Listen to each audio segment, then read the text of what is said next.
What's going on, guys? It's Groove back with another video today, and today we're going over the 48 Laws of Power. So this is one of my favorite books of all time, and this thing is too big to do a book review on, so we're just going over some top tips that you can apply to your life. I feel like that would be better, and I can kind of flush out the book more like that. So we're going to do some tips on life and business and work and romance, which is what we're going to go over today. How to use power and manipulation on your significant other.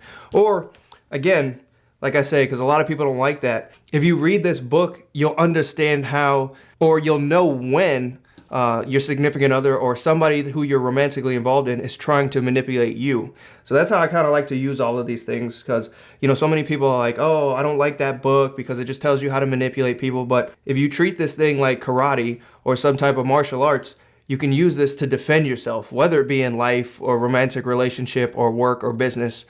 You'll understand when other people are trying to manipulate you. So the first law when it comes to romance is law 11, and this is make people depend on you. And so, again, when it comes to your significant other or somebody who you're romantically interested in, you need to keep them dependent on you. They need to need you in their lives for their happiness. They need to depend on you to do stuff for them. This is how you keep people in your lives. This is how you keep them wanting you and needing you. They need to feel like they can't do anything without you. And again, a lot of people may say, man, that's super manipulative. And it is, but you know, this is how you know they're not going anywhere. you know what I'm saying? And again, you'll know how to use this. You may find yourself in that position yourself, you know. Somebody may be using you and you're always like, man, I'm always depending on this person. They kind of might be using that against you. If you want somebody in your life, you need to make them need you. You need to feel needed. They need to feel like they need to depend on you for their happiness, and they can't do anything without you. And that's how you can keep somebody wrapped around your finger. The next law when it comes to romance will be law 12, and that's using selective generosity. When you're using selective generosity, this could be just like giving somebody a compliment or maybe even gifts as well. And if you use this, you'll bring down their guard. So if you're constantly giving somebody compliments, they are going to think that you really like them. Or if you're constantly giving them gifts, their guard lowers, so then you can use them and manipulate them like you want to or how you want to. And you'll see this played out a lot as well. You know, if somebody's constantly giving somebody gifts, they're like, oh, I gave you so much stuff, or I did so much for you. Why don't you love me? You know, because you can use that to your advantage of just giving, you know, kind gestures and just gifts. And, you know, just being generous to the other person, again, it brings their guard down, so then you can use them, you know. And with that, again, he goes over how you always want to learn to give before you take. So if you want something from somebody, if you want something from your significant other, you need to give first, even if it's something small. Like, and you'll see some people do this a lot. Like, maybe you will cook somebody dinner, and then they'll be like, oh man, that was awesome. I really appreciate that. Like, man, this was great. And then the next thing you request something huge, you know, say like, hey, can we go over here? Can we do this?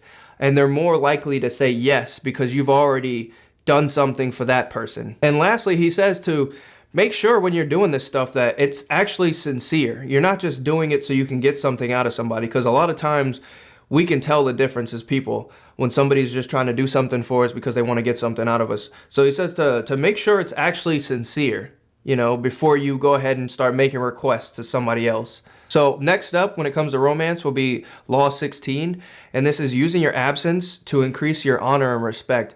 Now, I think this one is a huge one. You know, so many people, when they're going into relationships, they always want to be next to each other. They always want to be with each other all the time.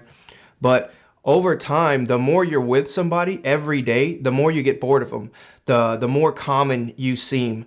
So you need to go away sometimes, you know. It's okay to, hey, what are you doing today? Oh, I'm kind of busy. Like, you know, let's get up tomorrow or something. When you have that absence, it creates lust. They desire you more, you know. And you often see this with people, and it's kind of sad, but, you know, two people who are together and then they end up moving with each other.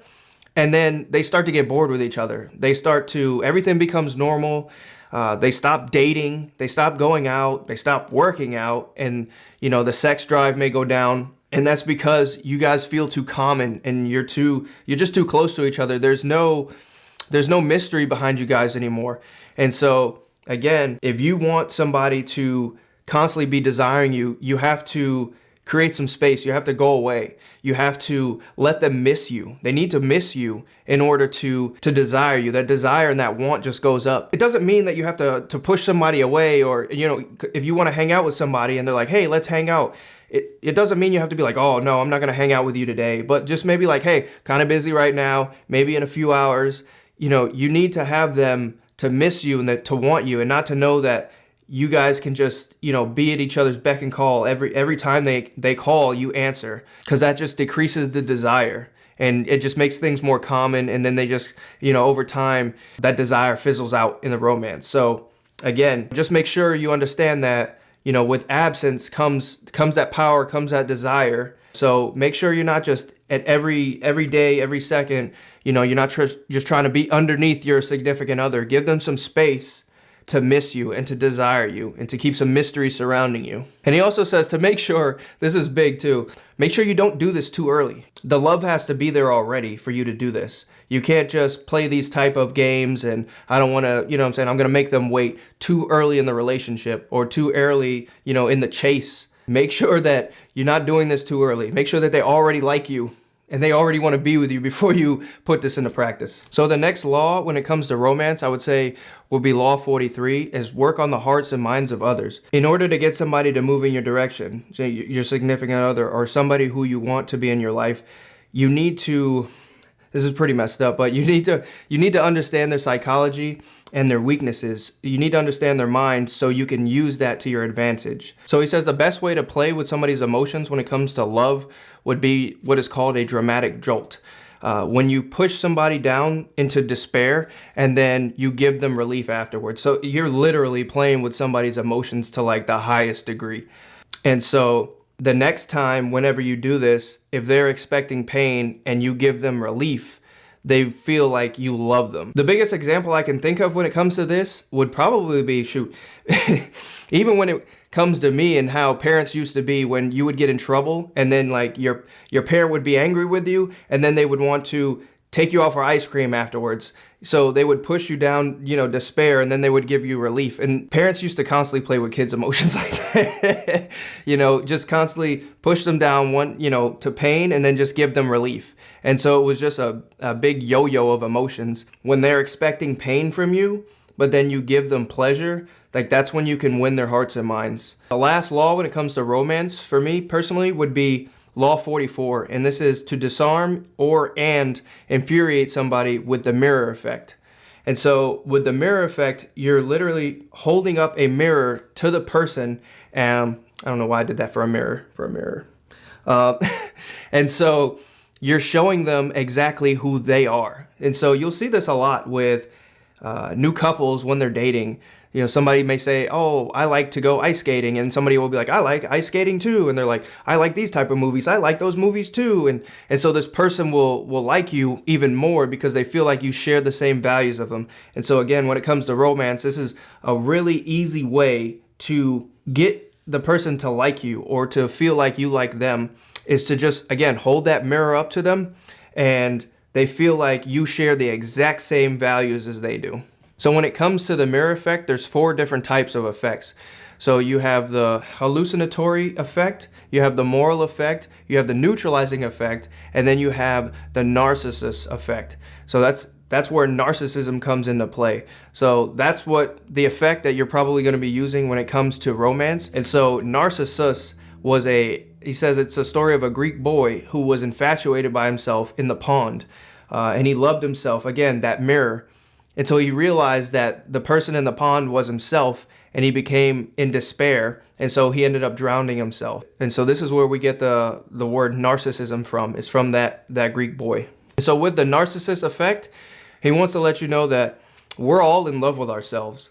And so when you can use this effect, you know the other person's deepest values, their tastes, their wants, their desires, and you're able to reflect that right back at them, and then now you have them under your control. You literally turn yourself into a mirror image of them. They believe that you love everything that they love, and so they are pretty much 100% yours at that point. You can do with them what you want because they feel, again, that you guys are connected, all your values connect, all your wants and tastes connect, because you're holding that narcissist mirror up to them. They feel like they can trust you and they can be with you, and they are pretty much yours completely to do with what you want.